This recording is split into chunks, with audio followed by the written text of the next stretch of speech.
युवक की चाकू मारकर हत्या करने वाले दोनों वॉचमैन गिरफ्तार। मृतक युवक अभिषेक सिंह मीरा रोड सृष्टि नंबर 1 में अपने परिवार के साथ रहता था।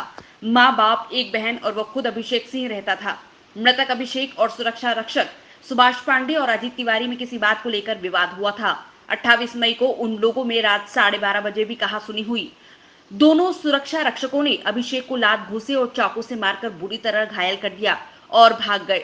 सोसाइटी और परिवार वालों ने उसे प्राइवेट अस्पताल में भर्ती कराया, जहां उसकी मौत हो गई। खबर मिलते ही काशी मीरा पुलिस तत्काल घटना स्थल पर पहुंची। पुलिस ने हत्या करने वाले दोनों वॉचमैन को गिरफ्तार कर लिया है।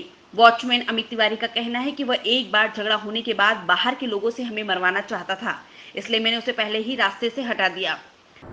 सर, कुछ रोज पहले काशी मीरा परिसर के सृष्टि इमारत में एक नौजवान की मृत्यु हुई थी। चाकू घोंपकर उसकी हत्या कर दी गई थी। इस मामले में पुलिस ने अब तक किस प्रकार की कार्रवाई की है, कितने आरोपियों को पकड़ा है? इसमें वहाँ के जो दो सिक्योरिटी गार्ड थे उनका और वो जो वही सोसाइटी में रहने वाला लड़का, उनका कुछ आपस में झगड़ा हो रहा था। वो भी रात को थोड़ा लेट वेट आता था, तो उसकी वजह से उनसे दोनों में अनबन थी।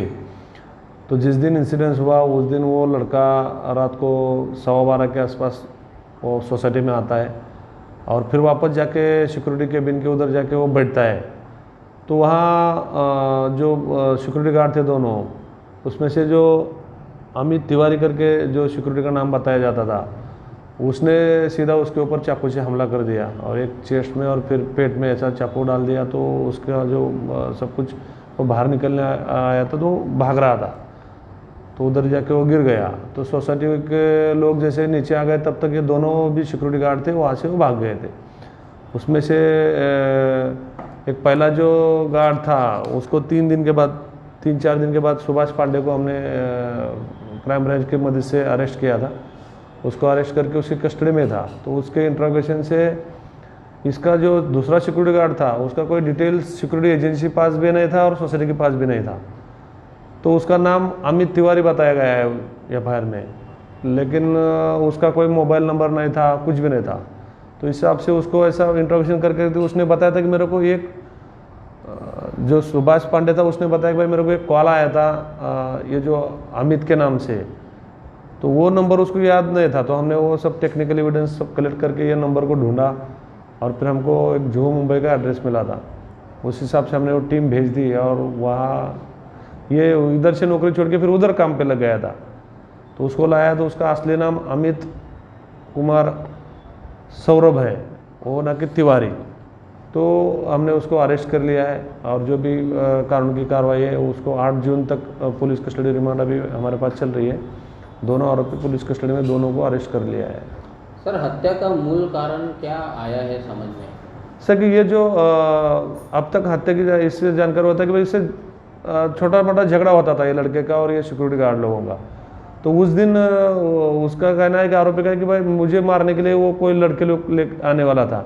तो उसने दूसरे वॉचमैन ने इसको बताया कि तेरे को मारने के लिए लेके आया। तो वो चाकू लेके बैठा था और जैसा ही ये लड़का आया और गया फिर वापस आया, तो उधर बैठने के बाद उसको डाउट आया कि वो मुझे कुछ तो करेगा। तो उसने करने से पहले ही इसने उसके ऊपर हमला बोल दिया।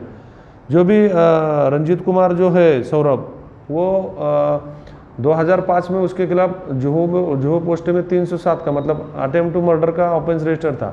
उसको 7 साल की पनिशमेंट हुई है। तो वैसा ही वो क्रिमिनली है। तो उसने उसके ऊपर हमला करके उसमें वो लड़की की डेथ हो गई है।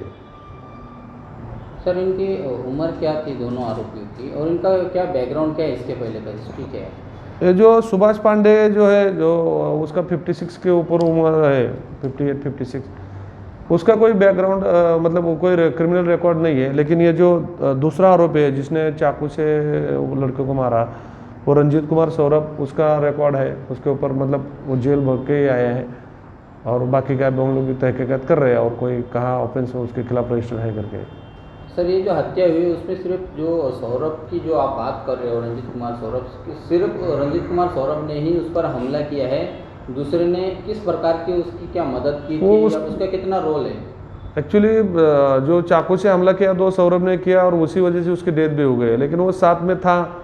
अभी उनके घर वाले को इसके साथ भी झगड़ा होता था ऐसा कहना है। तो पूरा इंक्वायरी के बाद पता चलेगा कि ये जो दूसरा वाला जो आरोप है उसका क्या रोल आता है सामने, उस हिसाब से हम लोग आगे कार्रवाई करेंगे।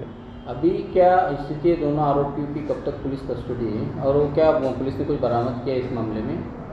8 जून तक पुलिस कस्टडी रिमांड है दोनों आरोपी की और फिलहाल हमारे कस्टडी में है। जो भी एविडेंस हम लोग कलेक्ट कर रहे हैं वो हमारे पास उपलब्ध है आगे।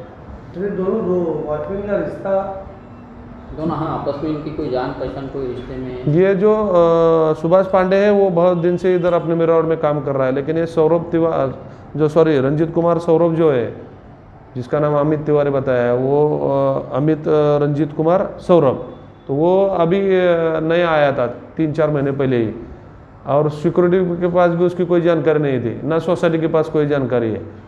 तो ऐसा ही ये सुभाष पांडे को रास्ते से मिला था, तो काम है क्या पूछा, तो उसने बोला कि इधर काम है सोसाइटी में, तो सिक्योरिटी का तौर पे वो वॉचमैन उधर नौकरी कर रहा था। मतलब हम लोग इसी जरिए से सभी सोसाइटी को भी रिक्वेस्ट हम लोग करना चाहते हैं और सिक्योरिटी एजेंसी को भी रिक्वेस्ट करना चाहिए। सिक्योरिटी एजेंसी तो अपने पैसे के लिए किसी को भी रख सकती है, लेकिन सोसाइटी लाखों रुपए पेड करती है उनको, तो सोसाइटी ने कम से कम जो भी वॉचमैन उनके उधर सिक्योरिटी कर रहा है उसका पूरा बायोडाटा सोसाइटी के पास होना चाहिए, मोबाइल नंबर के साथ, आधार कार्ड, सभी जो भी डॉक्यूमेंट उनके हैं तो वो जेरॉक्स सेट लगा के रखना चाहिए। और सभी सोसाइटी को मैं आपके जरिए निवेदन करता हूँ कि जो भी वॉचमैन आपके पास काम कर रहे हैं, हालांकि वॉचमैन क्या डेली चेंज नहीं होते, वही रिपीटेशन है, तो उनका सब डाटा सिक्योरिटी एजेंसी के पास होता है नहीं होता है वो बिना उसके हिचक के आप अपने पास रखो, और कभी भी कुछ ऐसा इंसिडेंट होता है तो तुरंत आपको सब डॉक्यूमेंट उपलब्ध होना चाहिए। अभी जैसा इसमें कुछ भी नहीं था, ना सोसाइटी के पास कुछ है आरोपी का, ना सिक्योरिटी एजेंसी के पास है। बाद में आगे की कार्रवाई हो जाएगी। अभी सिक्योरिटी का जो लाइसेंस है उसको तो रद्द करने के लिए मैं प्रस्ताव भेजने वाला हूँ, लेकिन इंसिडेंट होने के बाद ये सब को याद आना, तो इंसिडेंट होने से पहले भी सभी लोगों ने प्रिकॉशन लेना जरूरी है।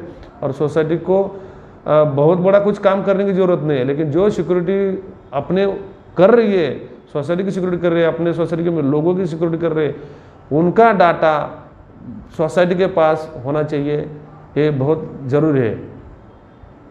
रोचक और महत्वपूर्ण खबरों को देखने और जानने के लिए आप हमारे चैनल को सब्सक्राइब जरूर करें और बेल आइकन दबाना बिल्कुल भी ना भूलें, क्योंकि एक सब्सक्राइब और बेल आइकन आपको जोड़ेगा हमसे और हम पहुंचाएंगे आप तक रोचक और महत्वपूर्ण खबरें हिंदी 24 न्यूज चैनल के माध्यम से। इसके लिए आप YouTube पर बगैर स्पेस दिए हिंदी 24 न्यूज टाइप करें और बेल आइकन दबाकर चैनल को सब्सक्राइब करें।